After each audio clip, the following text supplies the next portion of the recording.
تلنگانہ کے نوجوان کی لاش صحرا میں جانی ماس پر دستیاب ہوئی۔ 4 یوم قبل راستہ بھٹک جانے والا نوجوان چلچلاتی دھوپ اور ڈی ہائیڈریشن سے جاں بحق۔ تلنگانہ کے ایک NRI راستہ بھٹک گئے ہیں اور سعودی عرب کے وسیع جنوبی صحرا، جسے مشرقی صوبے میں MT کوارٹر رب الخالی کے نام سے جانا جاتا ہے، وہاں چلچلاتی دھوپ، پانی کی کمی اور بہت زیادہ تھکاوٹ کی وجہ سے جاں بحق ہو گئے۔ متوفی کی 27 سالہ شہزاد خان کی حیثیت سے شناخت کی گئی ہے۔ شہزاد خان کریم نگر کے متوطن تھے۔ یہ افسوسناک واقعہ اس وقت پیش آیا جب شہزاد خان کے فون کا GPS سگنل چلا گیا اور فوراً بعد ان کے موبائل کی بیٹری بھی ختم ہو گئی۔ پھر ان کی گاڑی کا ایندھن بھی ختم ہو گیا۔ شہزاد خان تقریباً 4 یوم تک صحرا میں پھنسے رہے۔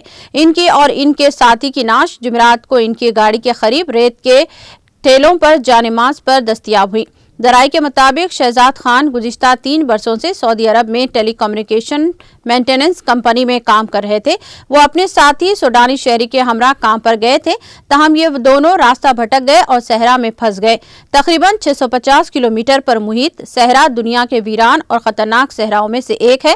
یہ سعودی عرب کے مشرقی حصے کے قریب سعودی عرب کے ریاض، نجران صوبوں، متحدہ عرب امارات، عمان اور یمن تک پھیلا ہوا ہے۔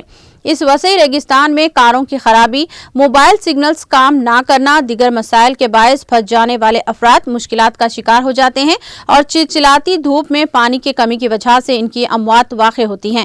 گزشتہ ہندوستانی شہریوں کے بشمول دیگر کے یہاں ڈھانچے برآمد ہوئے تھے جو اس خطرناک صحرا میں راستہ بھٹک گئے تھے۔